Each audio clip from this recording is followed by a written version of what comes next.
Hi friends, നമസ്കാരം. നമ്മൾ ഈ വീഡിയോയിൽ നോക്കുന്നത് നമ്മൾ 2024 ഏറ്റവും ലേറ്റസ്റ്റ് എക്സാമുകളിൽ എക്കണോമിക്സിൻ്റെ ഭാഗത്തുനിന്ന് PSC ചോദിച്ച ചോദ്യങ്ങളാണ് നോക്കുന്നത്. അതിൽ ഏറ്റവും ലാസ്റ്റായിട്ട് ഏതിൻ്റെയാണോ നമ്മൾ ഫൈനൽ കീ വന്നിട്ടുള്ളത് അതിൻ്റെതാണ് നോക്കുന്നത്. അതായത് ഫൈനൽ കീ വരാത്തതിൻ്റെ ക്വസ്റ്റ്യൻസ് നമ്മൾ ചെയ്യുന്നില്ല.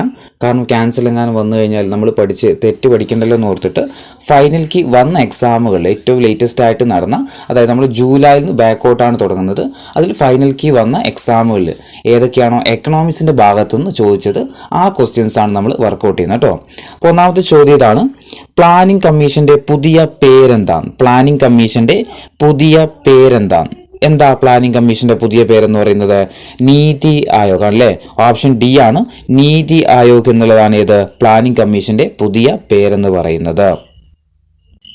ഇനി അടുത്ത ചോദ്യം: ഹരിത വിപ്ലവത്തിന്റെ പിതാവ് എന്ന് അറിയപ്പെടുന്നത് ആരാണ്? ഹരിത വിപ്ലവത്തിന്റെ പിതാവ് എന്ന് അറിയപ്പെടുന്നത് ആരാ? ഓപ്ഷൻ ഡി ആണ്, MS സ്വാമിനാഥനാണ്. ഹരിത വിപ്ലവത്തിന്റെ പിതാവ് എന്ന് അറിയപ്പെടുന്നത് ആരാ? MS സ്വാമിനാഥനാണ്.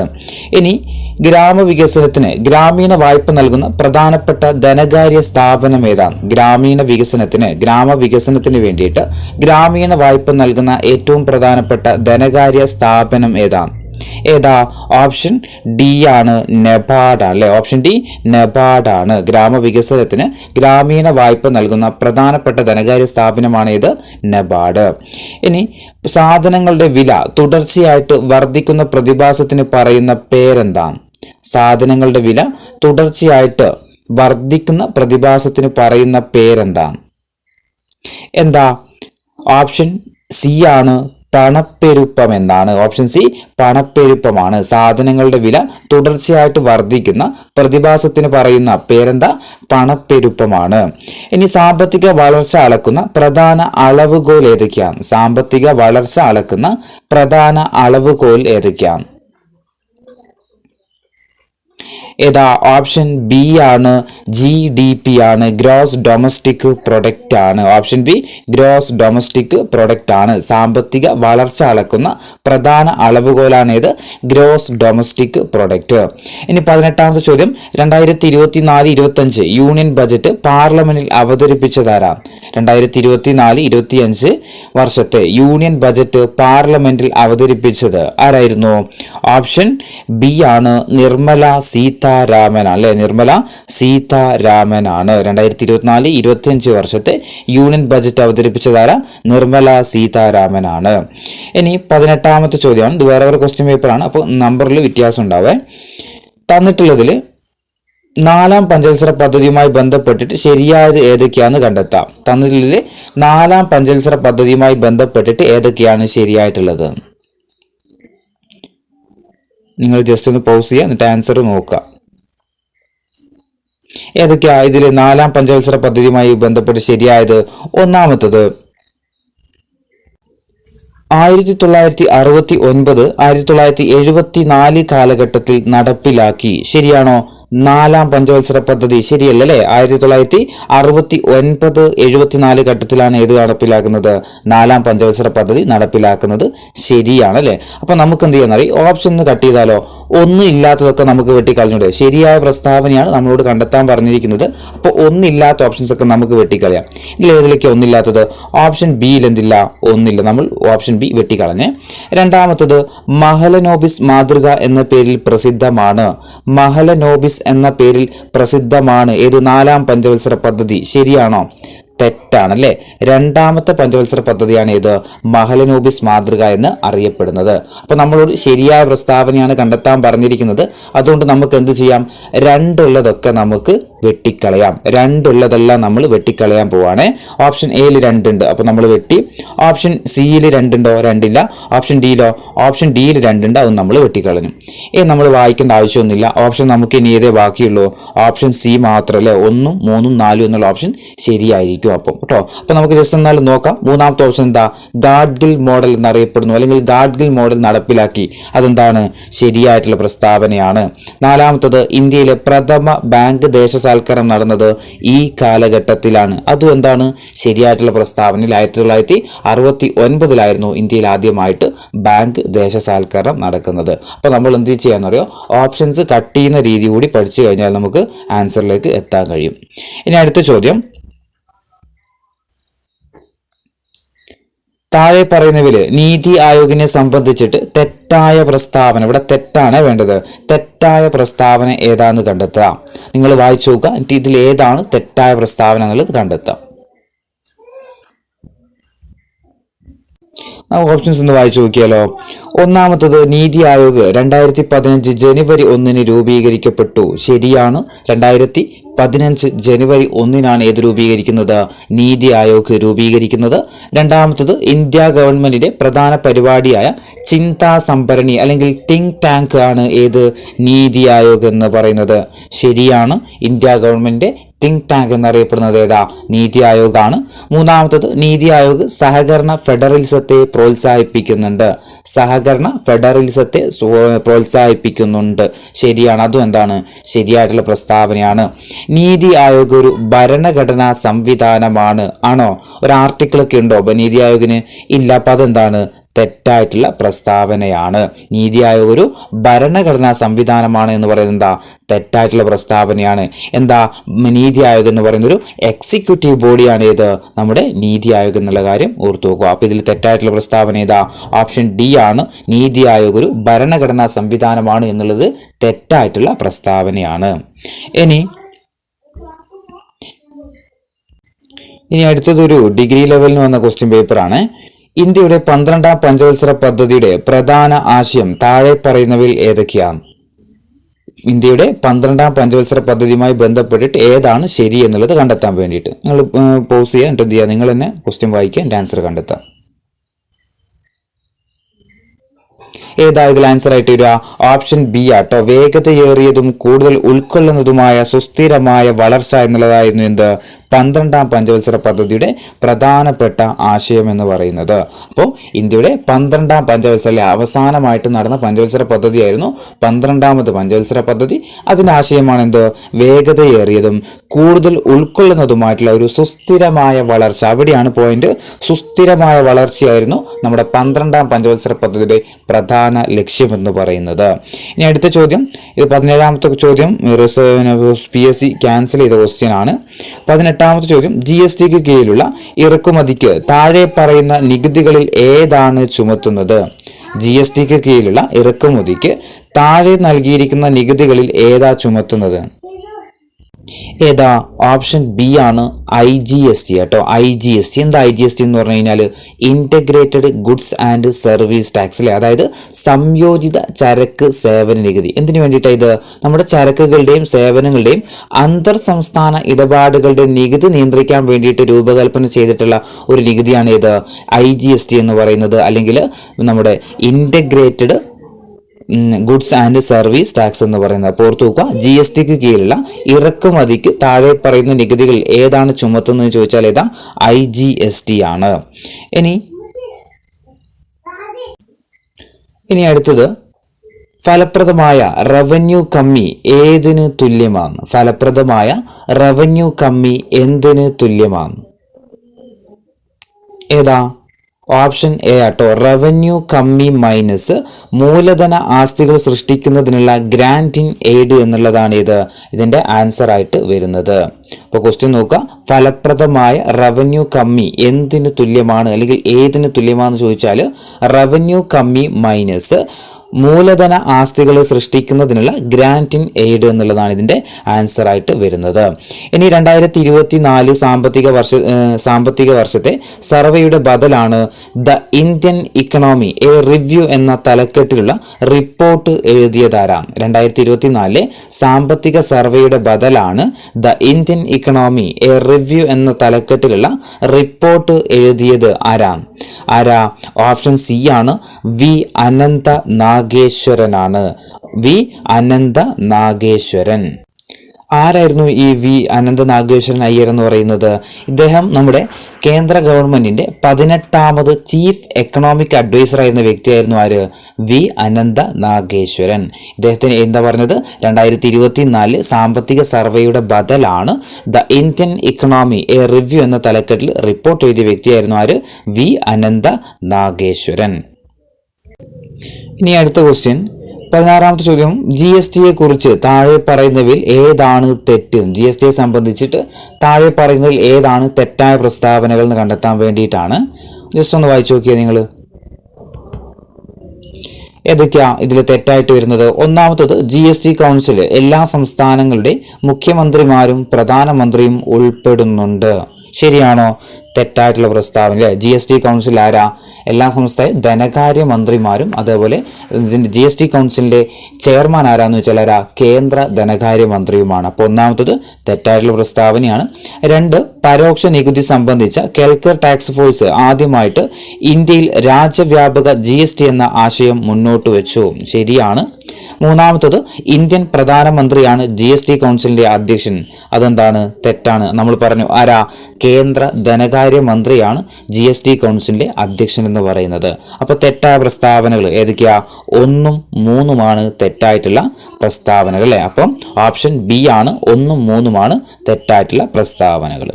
ഇനി 17ാമത്തെ ചോദ്യം, RBIയുടെ മോണിറ്ററി പോളിസിയെ സംബന്ധിച്ച് താഴെ പറയുന്ന പ്രസ്താവനകൾ ഏതാണ് ശരിയായിട്ടുള്ളത്? RBIയുടെ മോണിറ്ററി പോളിസിയുമായി ബന്ധപ്പെട്ടിട്ട് ഇതിൽ ശരിയായിട്ടുള്ള പ്രസ്താവനകൾ ഏതൊക്കെയാണെന്ന് കണ്ടെത്താൻ വേണ്ടിയിട്ട്. ഇതിലേതൊക്കെയാ മോണിറ്ററി പോളിസിയുമായി ബന്ധപ്പെട്ടിട്ട് ശരിയായ പ്രസ്താവനകൾ ചോദിക്കുന്നത്? 1, 6 മാസത്തിലൊരിക്കൽ RBI മോണിറ്ററി റിപ്പോർട്ട് പ്രസിദ്ധീകരിക്കുന്നുണ്ട്. ശരിയാണ്. ഒന്നാമത്തെ എന്താണ്? ശരിയാണ്. പഠിച്ചു വെക്കുക. RBI എന്ത് ചെയ്യുന്നുണ്ട്? 6 മാസത്തിലൊരിക്കൽ മോണിറ്ററി റിപ്പോർട്ട് പ്രസിദ്ധീകരിക്കുന്നുണ്ട്. രണ്ടാമത്തത്, RBI ഗവർണറാണ് മോണിറ്ററി പോളിസി കമ്മിറ്റിയുടെ എക്സ് ഒഫീഷ്യോ ചെയർമാൻ. RBI ഗവർണറാണ് മോണിറ്ററി പോളിസി കമ്മിറ്റിയുടെ എക്സ് ഒഫീഷ്യോ ചെയർമാൻ. ശരിയാട്ടോ. അതും എന്താണ്? ശരിയായിട്ടുള്ള പ്രസ്താവനയാണ്. മൂന്നാമത്തത്, MPCയിൽ അതായത് മോണിറ്ററി പോളിസി കമ്മിറ്റിയിൽ 7 അംഗങ്ങളാണുള്ളത്. എന്താ? തെറ്റായിട്ടുള്ള പ്രസ്താവന കേട്ടോ. മോണിറ്ററി പോളിസിയിൽ എത്ര അംഗങ്ങളാണെന്ന് വെച്ചാൽ 6 അംഗങ്ങളാണ് കേട്ടോ. 6 അംഗങ്ങളാണ് മോണിറ്ററി പോളിസി കമ്മിറ്റിയിൽ ഉള്ളത്. അപ്പം 1ഉം 2ഉമാണ് ഇതിൽ ശരിയായിട്ടുള്ള പ്രസ്താവനകൾ. ഓപ്ഷൻ എ ആണ്. 1ഉം 2ഉമാണ് ശരിയായിട്ടുള്ള പ്രസ്താവനകൾ. അപ്പോൾ 3 പ്രസ്താവനകളും പഠിച്ചു വെക്കുക. RBI എന്ത് ചെയ്യുന്നുണ്ട്? 6 മാസത്തിലൊരിക്കൽ മോണിറ്ററി റിപ്പോർട്ട് പ്രസിദ്ധീകരിക്കുന്നുണ്ട്. RBI ഗവർണറാണ് മോണിറ്ററി പോളിസി കമ്മിറ്റിയുടെ എക്സ് ഒഫീഷ്യോ ചെയർമാൻ എന്ന് പറയുന്നത്. MPC അതായത് മോണിറ്ററി പോളിസി കമ്മിറ്റിയിൽ എത്ര അംഗങ്ങളുണ്ട്? 6 അംഗങ്ങളാണ് ഉള്ളത്.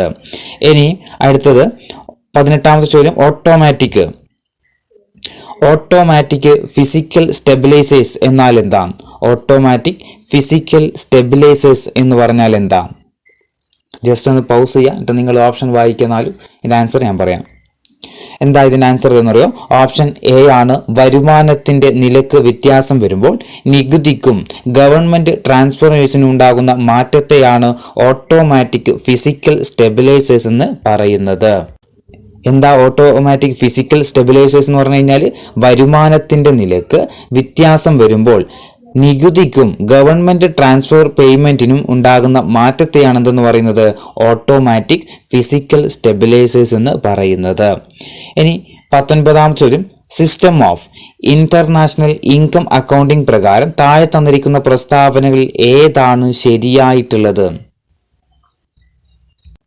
ഇതൊരു ഡിഗ്രി ലെവൽ ചോദ്യമാണ്. ആവശ്യമുള്ള ആളുകൾ എന്ത് ചെയ്യുക? പഠിച്ചെടുക്കുക. ഇതിൻ്റെ ആൻസർ എന്ന് പറയുന്നത് ഓപ്ഷൻ ഡി ആണ്. 3 പ്രസ്താവനകളും എന്താ? ശരിയായിട്ടുള്ള പ്രസ്താവനകളാണ്. ഇത് ജസ്റ്റ് ഒന്ന് പൗസ് ചെയ്യുക, എന്നിട്ട് നിങ്ങൾ എന്ത് ചെയ്യുക? ഓപ്ഷൻ ഒന്ന് വായിച്ചു വെക്കുക. 20ാമത്തെ ചോദ്യം, പുതുക്കിയ എസ്റ്റിമേറ്റ് പ്രകാരം 2023-24 യൂണിയൻ ഗവൺമെന്റിന്റെ ഫിസിക്കൽ ഡെഫിസിറ്റ് എത്രയാണ്? പുതുക്കിയ എസ്റ്റിമേറ്റ് പ്രകാരം 2023-24 യൂണിയൻ ഗവൺമെന്റിന്റെ ഫിസിക്കൽ ഡെഫിസിറ്റ് എത്രയാ?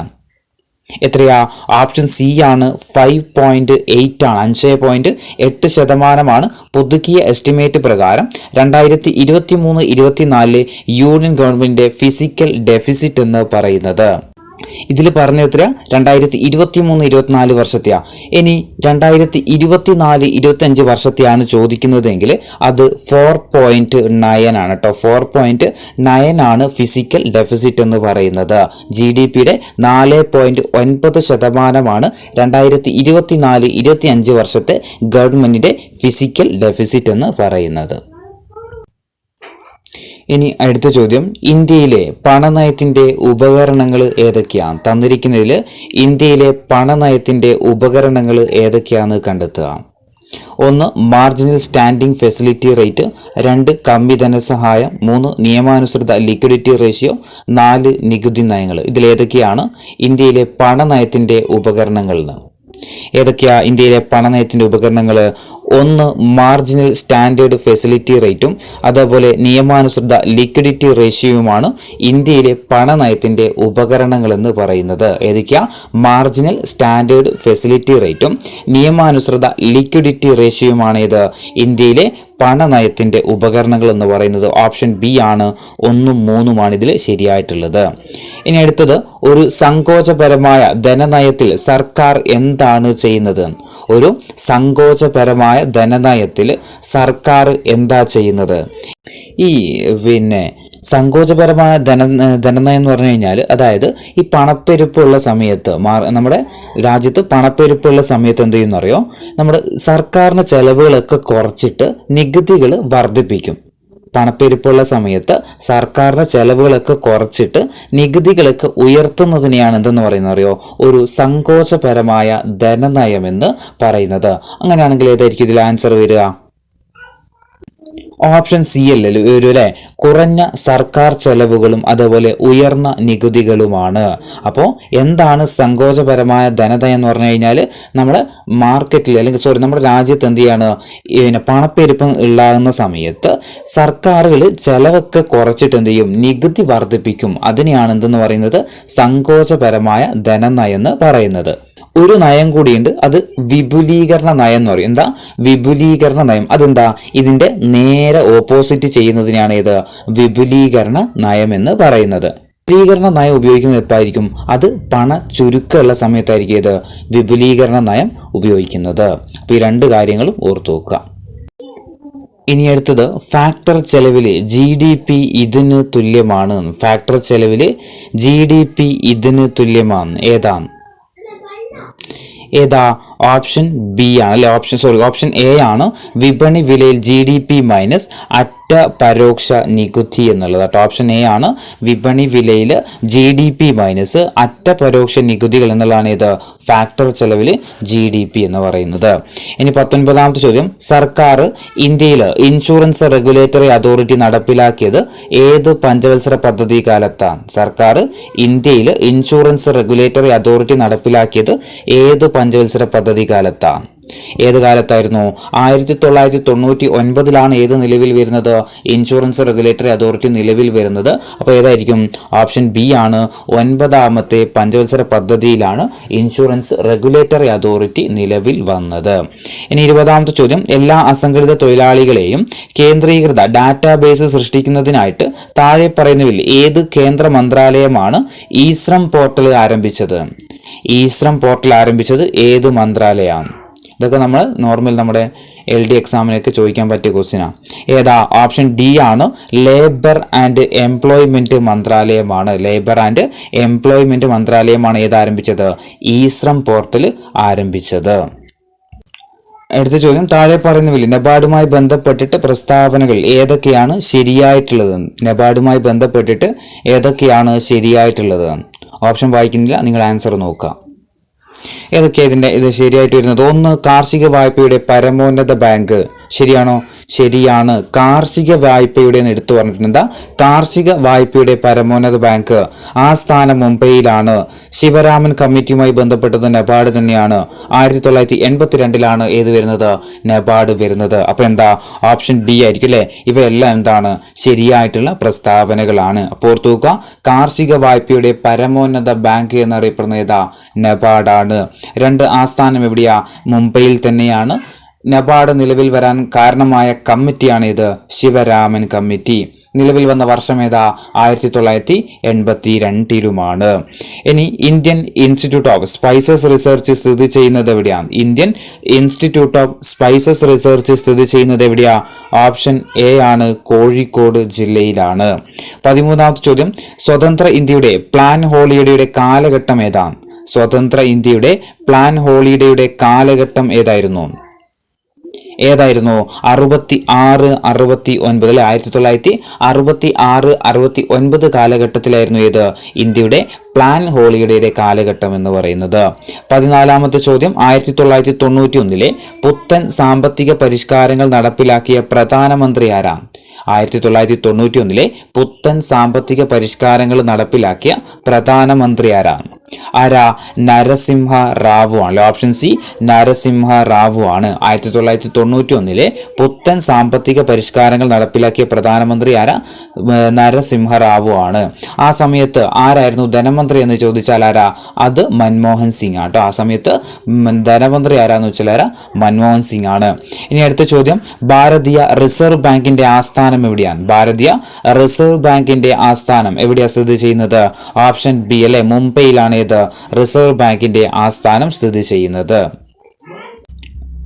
അടുത്ത ചോദ്യം, താഴെ പറയുന്നവരിൽ ഏറ്റവും കൂടുതൽ തൊഴിലവസരങ്ങൾ ലഭ്യമാക്കുന്ന മേഖല ഏതാണ്? ഏറ്റവും കൂടുതൽ തൊഴിലവസരങ്ങൾ ലഭ്യമാക്കുന്ന മേഖല ഏതാണ്? ഏത് മേഖലയിലാണ് ഏറ്റവും കൂടുതൽ തൊഴിലവസരം ലഭ്യമാകുന്നത്? അത് ഓപ്ഷൻ സി ആട്ടോ. തൊഴിലവസരങ്ങൾ ഏറ്റവും കൂടുതൽ ലഭ്യമാകുന്ന മേഖല ഏതാണെന്ന് വെച്ചാൽ പ്രാഥമിക മേഖലയിലാണ് ഏറ്റവും കൂടുതൽ തൊഴിലവസരങ്ങൾ ലഭ്യമാകുന്നത്. ഇനി അടുത്ത ചോദ്യം, 2011-12 സാമ്പത്തിക സർവേ പ്രകാരം ഇന്ത്യയിൽ ഏറ്റവും കുറവ് ദാരിദ്ര്യമുള്ള സംസ്ഥാനം ഏതാണ്? 2011-12 സാമ്പത്തിക സർവേ പ്രകാരം ഇന്ത്യയിൽ ഏറ്റവും കുറവ് ദരിദ്രമുള്ള സംസ്ഥാനം ഏതായിരുന്നു? ഓപ്ഷൻ ഡി ആണ്, ഹിമാചൽ പ്രദേശ് ആണ്. 11-12 സാമ്പത്തിക സർവേ ആണ്. ക്വസ്റ്റ്യൻ ശ്രദ്ധിക്കണം. 11-12 വർഷത്തെ സർവേ പ്രകാരം ഇന്ത്യയിൽ ഏറ്റവും കുറവ് ദരിദ്രമുള്ള സംസ്ഥാനമാണ് ഇത്, ഹിമാചൽ പ്രദേശ്. ഇനി പഞ്ചവത്സര പദ്ധതിയുടെ ലക്ഷ്യങ്ങളിൽ ശരിയായ ജോഡികൾ ഏതൊക്കെയാണെന്ന് കണ്ടെത്തുക. ഇതിൽ ഏതൊക്കെയാണ് ശരിയായിട്ടുള്ള ജോഡികൾ എന്ന് കണ്ടെത്തുക. ശരിയായ ജോഡി കണ്ടെത്താൻ വേണ്ടിയില്ല, ശരിയായിട്ട് ജോഡി ആക്കാൻ വേണ്ടിയിട്ടുള്ളത് അല്ലേ? ഓക്കെ, ഏതാ വരിക? ഒന്നാമത്തത്, ഒന്നാം പഞ്ചവത്സര പദ്ധതി എന്തുമായി ബന്ധപ്പെട്ടതാ? കാർഷികവുമായി ബന്ധപ്പെട്ടതാണ്. രണ്ടാം പഞ്ചവത്സര പദ്ധതി എന്താ? ഓപ്ഷൻ സി വരും അല്ലെ, വ്യാവസായികവുമായി ബന്ധപ്പെട്ടതാണ്. മൂന്നാം പഞ്ചവത്സര പദ്ധതി ഏതാ? ഭക്ഷ്യ സ്വയം പര്യാപ്തത, മൂന്നാം പഞ്ചവത്സര പദ്ധതിയുമായി ബന്ധപ്പെട്ടതാണ്. നാലാം പഞ്ചവത്സര പദ്ധതി എന്താ? സ്വാശ്രയത്വമാണ്. അപ്പോൾ 1 ബി ആണ്, 2 സി ആണ്, 3 ഡി ആണ്, 4 എ ആണ്. ഓപ്ഷൻ സി ആണ്. ആൻസർ ഏതാ വരിക? ഓപ്ഷൻ സി ആണ്. ഓപ്ഷൻ സി ആണ് ഇതിൻ്റെ ആൻസർ. ഇനി അവസാനത്തെ ചോദ്യമാണ്, മാനവ വികസന സൂചികയുമായി ബന്ധപ്പെട്ടിട്ട് ഏതൊക്കെയാണ് ശരിയായ വിവരങ്ങളെന്ന് കണ്ടെത്തുക. തന്നിരിക്കുന്നതിൽ നമ്മുടെ മാനവ വികസന സൂചികയുമായി ബന്ധപ്പെട്ടിട്ട് ഏതൊക്കെയാണ് ശരിയായിട്ടുള്ളത്? ഏതൊക്കെയാണ് ഇതിൽ ശരിയായിട്ടുള്ളത്? ഓപ്ഷൻ സി ആട്ടോ, 1ഉം 3ഉമാണ് ഇതിൽ ശരിയായിട്ട് വരുന്നത്. അതായത് UNDP ആണ് ഇത് തയ്യാറാക്കുന്നത്, മാനവ വികസന സൂചിക തയ്യാറാക്കുന്നത്. അതുപോലെ ആയുർദൈർഘ്യം എന്താ? നമ്മുടെ മാനവ വികസന സൂചികയുടെ ഒരു മാനദണ്ഡമായിട്ടുള്ള സാധനമാണ് ഇത്, നമ്മുടെ ആയുർദൈർഘ്യം എന്ന് പറയുന്നത്. അഴിമതിരഹിത ഭരണം, സാംസ്കാരിക വൈവിധ്യം എന്തല്ല ഇതിൻ്റെ ഒരു അളവ് കോലായിട്ട് നമ്മൾ കാണുന്നില്ല. അപ്പോൾ ഇതിൻ്റെ ബാക്കി വീഡിയോ നമ്മൾ വേറൊരു വീഡിയോ ആയിട്ട് വരാം.